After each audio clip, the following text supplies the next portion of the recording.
wudhu, boleh kita pakai mandi, boleh. Ya.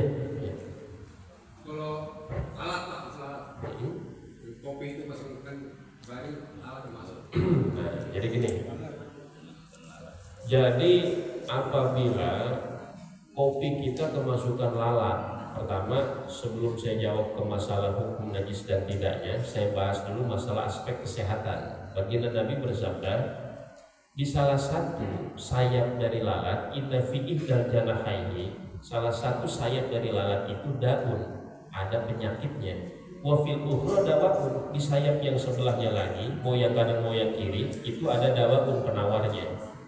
Jadi banyak orang yang kalau habis minum kopi sakit perut, bisa jadi itu ada lalat ke situ, cuma sebelah doang sayapnya masuk Tuhan. Maka kalau kita melihat ada lalat di kopi kita, itu maka disunahkan cemplungin itu semuanya, itu masukin aja, walaupun sampai membuat mati lalat tersebut. Bahasa kasar omongan siapa lagi ngopi enak-enak ngeganggu aja gitu. Baru kemudian buang, minum lagi boleh.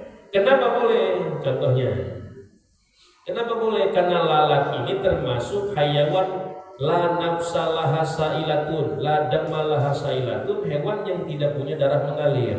Nah, kalau hewan yang tidak punya darah mengalir, bangkainya kalau sudah matinya, kalau adanya di air di hampura.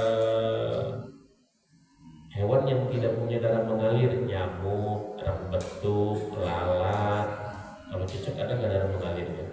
Nah, caranya Imam Ghazali ditanya, hewan yang punya darah mengalir dan tidak, itu zaman dulu Pak, zaman dimana teknologi belum sejaman sekarang. Imam Ghazali itu wafat tahun 505 Hijriah. Ini mengatakan ketika tidak punya ada darah merahnya, seperti hijau, kayak balang kan hijau darahnya tuh dan sebagainya, itu dia nggak punya darah mengalir namanya. Jadi jangankan lalat, balang saja Pak, balang kan rada gede ini balang.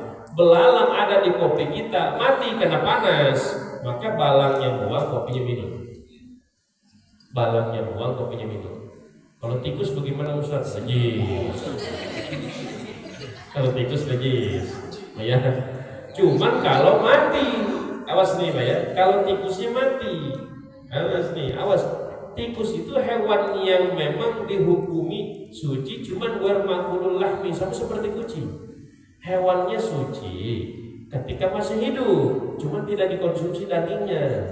Karena di Nabi punya taring atau di Zufrin punya cakar dan sebagainya yang menghalangi kita buat mengkonsumsi hewan tersebut. Cuman hukumnya suci, kita lagi sholat, ada kucing nemplok atas pundak kita, itu tetap sah sholat kita. Kecuali kucingnya ada bawa sama apa jadi kucing. Nah kita lihat ternyata mencret kucing. Nah, ini beda lagi masalahnya Pak, ya sama seperti kita ketempelan najis itu hukumnya, ya. Nah balik lagi jadi ke lalat atau laler. Jadi kalau di kopi kita ada lalat, baik itu hidup maupun mati, tinggal kita buang saja kopinya yang kita konsumsi.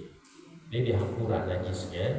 Kalau hewan yang tidak punya darah mengalir di air, cuman kalau di pakaian nggak dihampura Pak, maaf ya. Ini kita sholat nih, selesai sholat kita mau wiridan ngambil tasbih, kita ngeliat di HP-nya ada bangkai selaru. Nah, ada bangkai selaru contohnya. Cik, bangkai selaru. Ini udah dari malam kalau begitu mah sholatnya wajib diulangi lagi. Kenapa wajib diulangi lagi? Kan selaru nggak punya darah mengalir, kan dihampura juga kalau di air. Tapi kalau di pakaian di tempat sholat itu tidak dihampura. Jadi kita ulangi lagi sholatnya. Nah makanya khususnya perempuan nih kalau mau kenakan nggak dicuci sehari sekali Bu ya. Mau kenakan dicucinya mingguan atau bulanan contohnya. Itu